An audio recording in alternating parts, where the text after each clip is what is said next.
So, good morning, students. Hope you are fine. We right away go with the leftover parts of Act 4, Scene 1. We had reached up to an argument that is taking place between Shylock and Bassanio. So the argument, why? Because Shylock does not relent.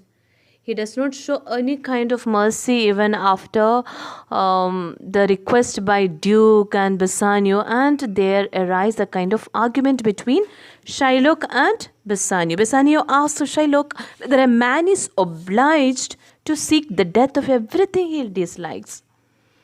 So he says, you dislike Antonio, that doesn't mean that you seek for the death of the person whom you dislike. And to this, Shylock wants to give an apt reply he gives. He says, when a man hates a thing intensely, why should he not kill it willingly? And to this, Bassanio says, he argues that a first offense does not arouse so fierce a hatred. So Shylock gives a very apt answer to it, telling, Shylock argues again with another question. Okay, he asks Bassanio whether he would give a serpent a second chance to sting him. What wouldest thou have a serpent sting thee twice? So he is reasonably questions Bassanio to his answer. Every offense is not a hate at first. So he says, if the serpent sting you once, will you let the serpent sting you twice? Before that you kill the snake. So is his case. So is his case that he hates Antonio and he wants to take revenge upon.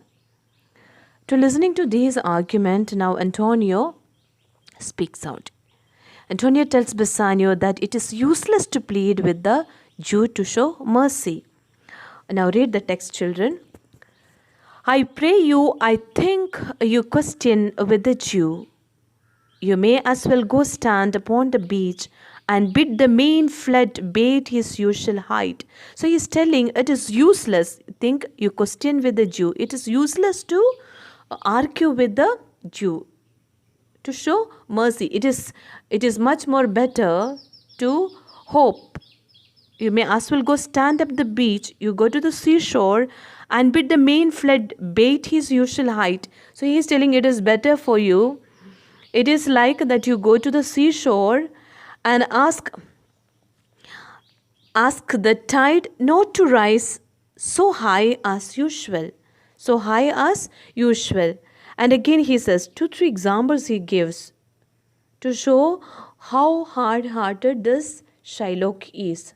So he gives the example of the tide that does not listen to us. Okay. And then the second example is that about the wolf. You may as well use question with the wolf, why he hath made Eve bleat for the lamb. Eve is the sheep. Okay. Why the sheep cry for the lamb? Because the lamb has been slaughtered or murdered by the wolf. So you might as well ask the wolf why he made the mother sheep mourn or cry for the lamb he devoured, for the lamb he murdered or consumed.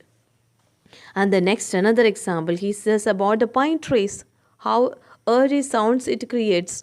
Okay, so he says, why he hath made, okay, you may as well forbid the mountain pines to wag their high tops and to make no noise when they are threatened with the gusts of heaven. Gusts of heaven is the wind. Gusts of heaven is the wind from above. Threaten means blown. So when the wind blows, the pine trees create a kind of noise. So he is telling, you might as well forbid. You should ask the pine trees not to make the noise. The pine trees on the mountain to wave their high tops and to make a noise when disturbed by the winds of heaven. Even if you command to the pine trees not to make any noise, will it obey? No. It's the nature of it. It's the nature of the pine tree. And again he says, you may as well do anything most hard as seek to soften that, than which what's harder his Jewish heart. Therefore, I do beseech you, make no more efforts, make no more offers, use no further means, but with all brief and plain conveniency, let me have judgment, and the Jew his will. Now, what is he telling?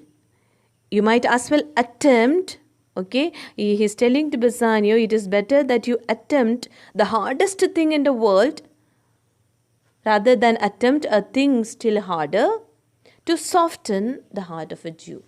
So, even the worst and the hardest thing could be asked to soften, but not the heart of the Jew. So Antonio is telling now, so I beg you, so I beseech you, I do beseech you, make no more offers. Now you shall not make any more offers. Use no further means. Okay, you shall not make any other further steps. But with all brief and plain convenience, with all speed, without delaying any more time, plain convenience means as fast as he could. Let me have judgment, and the Jew his will. So he says, with all due speed, put the judgment into execution on me by letting the Jew have his wish, to have his will. To this Bassanio says, for thy 3,000 decades, here is 6. Now, Bassanio says, the forfeiture was for only 3,000 decades. Now, I'm here to give you 6,000 decades. Shylock never relent. He doesn't give up. He says, if every decade is 6,000 decades, wherein 6 parts, and every part a decade, I would not draw them. I would have my bond. So very, very adamant that he says, I will have my bond. Even if each of your 6,000 decades were divided into 6, and each part was a decade, still I should not accept them. Even if you give 100 times more than the capital amount, I am not going to give up. I am ready to lose all that, but I will have my bond. So he is so very adamant that he wanted to take the revenge. Nothing more, nothing less but the revenge. Now the Duke take his position. He says, how shalt thou hope for mercy, rendering none? How can you hope for God's mercy if you do not show mercy to others? So Duke also lost his hope, and he says, how can you get mercy from God if you do not show mercy to others, your own brethren? To this Shylock says, what judgment shall I dread doing no wrong? You have among you many a purchased slave, which like your asses and your dogs and mules, you use in abject and in slavish parts, because you bought them. So now he says to Antonio and Bassanio, what judgment can be passed against me when I have done no wrong? What kind of judgment can you place on me when I have not done? I am right.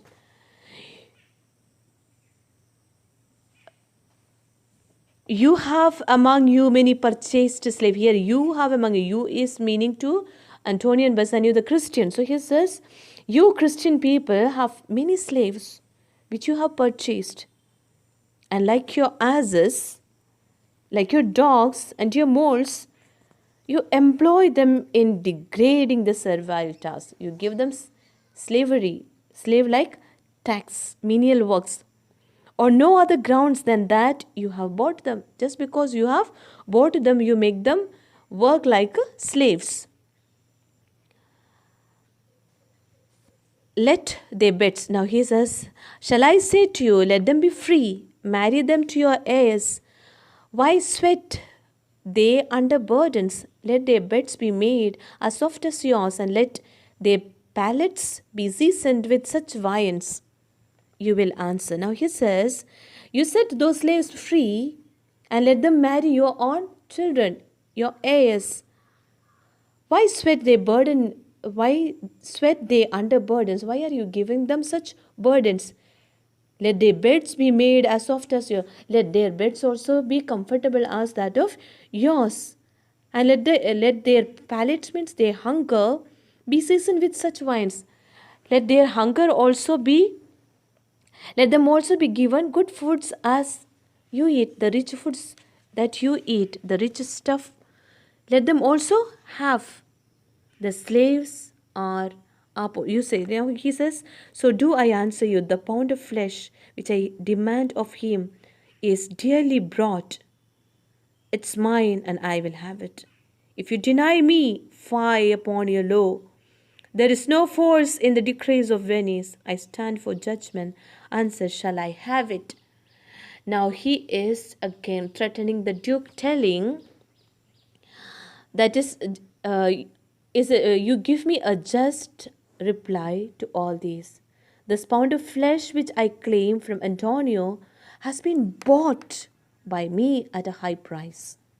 It is my own, as you keep the slaves that is bought with your property and you have made them your own. So is this pound of flesh is my own, that is bought, that is dearly bought, that is bought with a high price. It is my own and I insist on having it. Now threatening to the Duke, he says, if you refuse me, dear Duke, then may your laws be held up to shame. I ask for the judgment of the court. Now give me your reply, whether I shall have it or not. Now he is telling there is a decree of Venice, it has its rules. Now according to these rules and regulation, you answer me. I shall have my bond. To this Duke replies, upon my power I may dismiss this court, unless Bellerio, a learned doctor, whom I have sent for to determine this, come here today. Now Duke says, on the strength of my own authority, I may adjourn the court. I am ready to make a judgment, but I have called a friend, a learned doctor of law, that is Bellerio, whom I have sent to settle the question. And he is to arrive. So wait for Bellerio to arrive. Until then, you need to wait. Now, to the Cellarius says, my lord here stirs without a messenger with letters from the doctor, new come from Padua.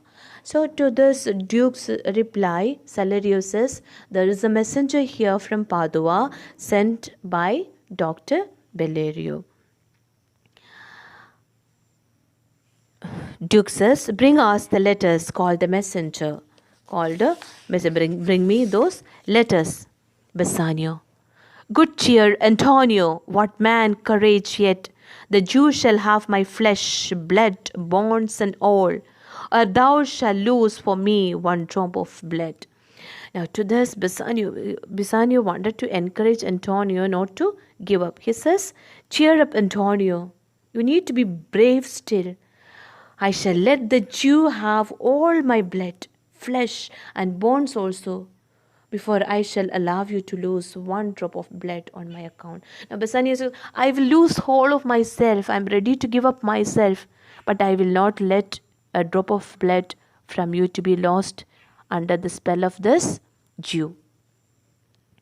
To this Antonio says, I am a tainted wether of the flock, meetest for death, the weakest kind of fruit, drops earliest to the ground, and so let me. You cannot better be employed, Bassanio, than to live still and write mine epitaph. What is this epitaph, children? Epitaph is the inscription on a tombstone. So he says, you shall live up and then write on my tombs. You need to be there to write on my tombs. Tainted wether means I am a tainted wether. He compares himself to a deceased ram. Okay, tainted wether means deceased ram. I am a tainted wether of the flock, meetest for death. Okay, ready for death. I am like a sick sheep in the herd, more liable to death. I am dead. I am almost sick to death. He wanted to say I am almost sick to death, liable to death than others. The weakest fruits falls soonest from the tree, and let that be my fate. So when a fruit is ready and it is not so strong, it falls soon. So he says, I am the weakest fruit, I am the sickest sheep, and let that be my fate. It is better employment for you, Bassanio, to continue to live. I wish that you continue to live and write my epitaph. You are not someone to die. Now, the entry of our heroines. Nerissa, dressed like a lawyer's clerk, enter. So Nerissa is the messenger who comes with the letter. She is disguised in the dress of a lawyer's clerk. I think, children, it's going to be now. Okay.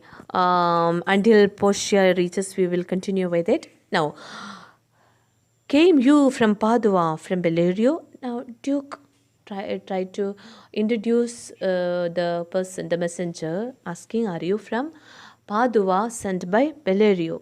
To this, Nerissa says, from both, my lord, Bellerio greets your grace. And she gives the letter to the Duke. Bassanio, why dost thou whet thy knife so earnestly? Now, there is a conversation between Bassanio and Shylock. Shylock is ready with his knife. So, Bassanio asks Shylock, why do you sharpen your knife so keenly, Shylock? So furious Shylock is, he says, to cut the forfeiture from that bankrupt there. What is he telling? To cut the forfeiture, to cut the pound of flesh which has been forfeited by the bankrupt. Who is the bankrupt? Antonio. To this, Graziano says, not on thy soul, but on thy soul, harsh Jew. Thou makest thy knife keen, but no metal can. No, not the hangman's axe bear half the keenness of thy sharp envy. Can no prayers pierce thee? Now, Graziano, with all his pain, he is telling, you are cursed. Not, he says, he says that you are cursed, Shylock, not on thy soul, not on it is on the sole of your shoe, means the hole, okay? It is on the sole of your shoe, but on your immortal soul. Immortal soul that you are sharpening your knife. So the word soul and soul, you understand. One is the soul of the shoe, the other one your soul, the inner spirit, the inner immortal soul. So he says, you are sharpening the sword in order to pierce your own soul. Not even the soul of your shoe, but the soul of the immortal soul of your own heart. But no metal can, no, not the hangman's axe, bear half the keenness. He says, you cruel Jew, but no metal, not even the knife of the hangman, could even become so sharp as your malice, as your cruelty. Can no prayers pierce thee? Can no prayers penetrate your heart? So the cruel Jew says, no, none that thou hast wit enough to make. So he says, none of your clever making is enough to stop me from sharpening my knife. To this Graziano says, oh, be thou damned inexecrable dog, and for thy life let justice be accused. Thou almost makest me waver in my faith, to hold opinion with the Pythagoras, that souls of animals infuse themselves into the trunks of men. Thy currish spirit governed a wolf who hanged for human slaughter.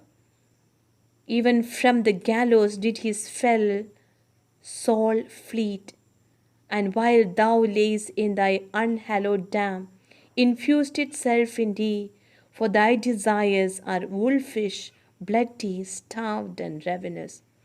Now, Graziano says about Pythagoras. You know who is Pythagoras? Pythagoras is a Greek philosopher who believed that souls of men and animals appeared several times on the earth, assuming sometimes higher and sometimes lower forms of life. So sometimes during the rebirth, according to his theory, during the rebirth, some animals, the second birth of animals take place with a human being.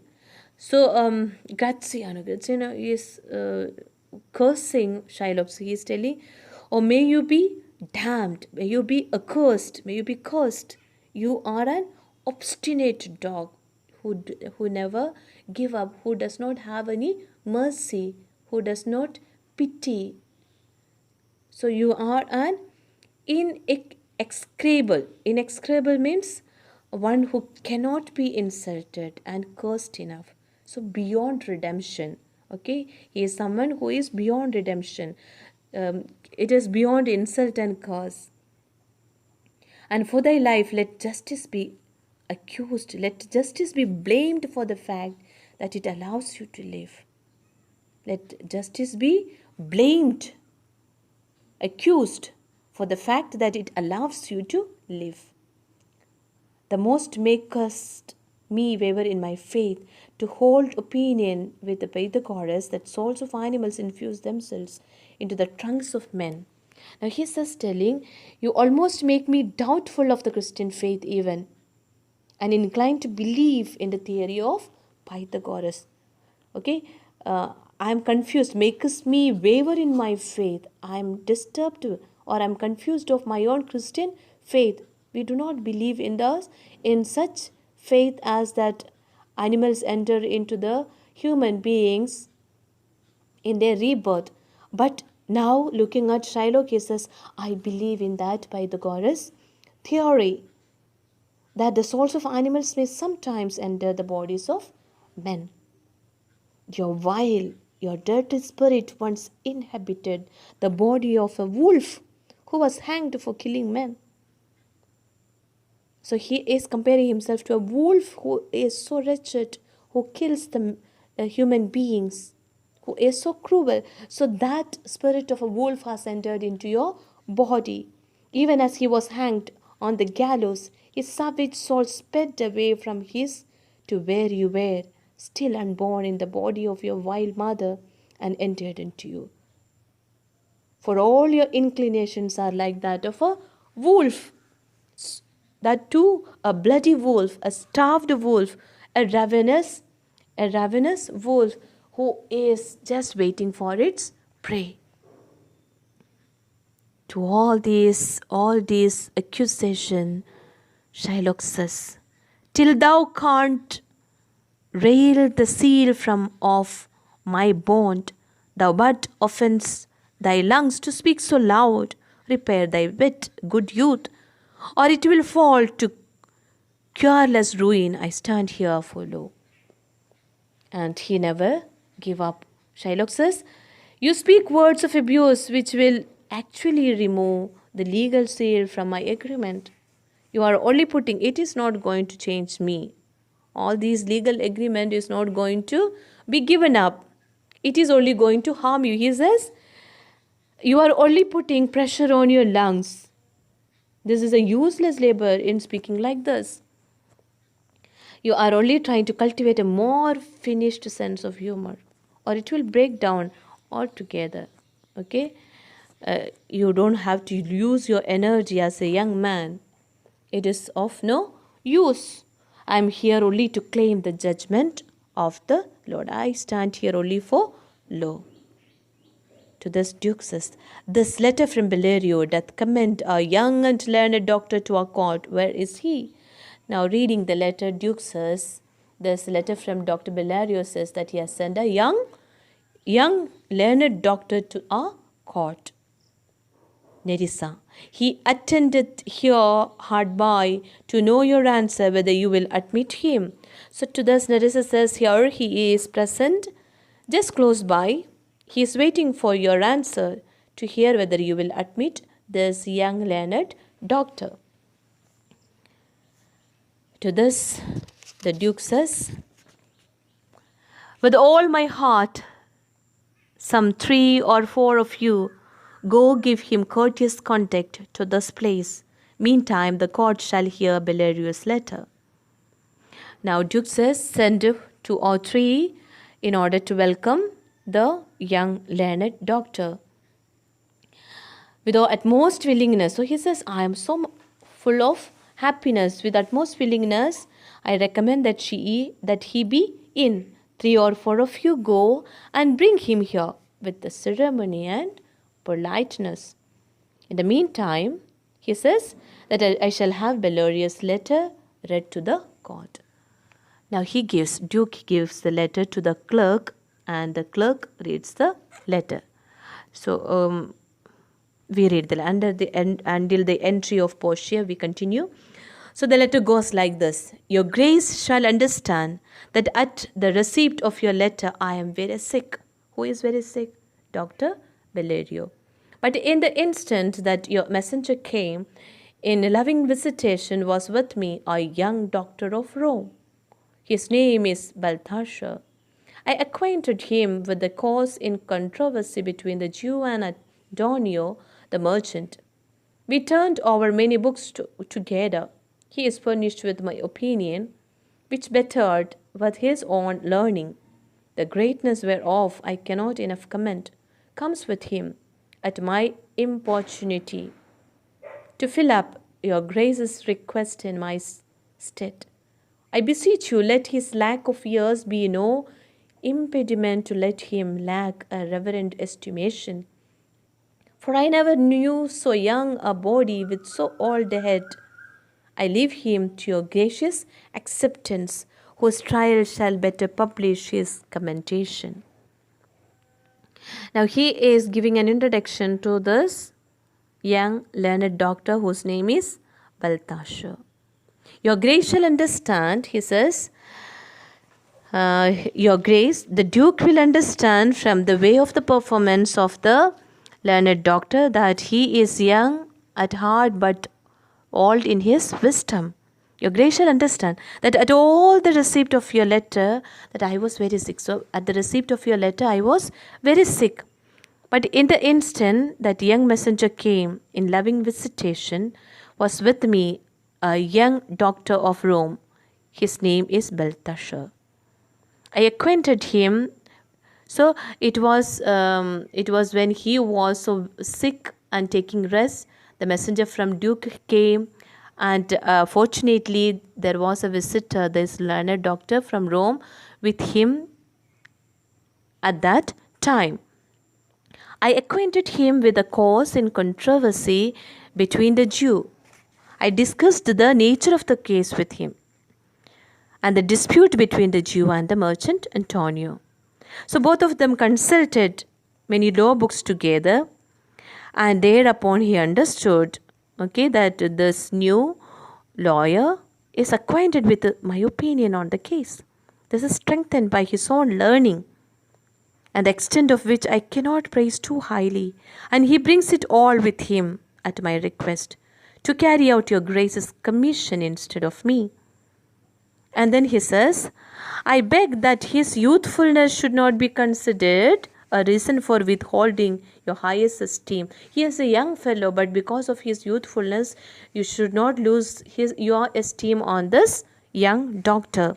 For I have never known so young a man with such a mature judgment, a wise judgment. So I leave him in the hope that you will receive him graciously. And if you give him a chance, this will show up his praises even better. So give him a chance, and he will do a praiseworthy action. That Dr. Bellerio trusts him much more than himself. He says that he will do much better than me. To this, Duke says, you hear the learned Bellerio, what he writes, and here I take it, is the doctor come? And so the Duke welcomes the doctor, who is none other than Portia, who is disguised in a young man's suit, the doctors of law, dressed like a doctors of laws. So here we stop, and the rest is a long trial scene, very important, very interesting. We await for the next class. Okay, so here we stop. All the best. Read it once, twice, and understand. Go through your workbook explanation as well. All the best, students. God bless you.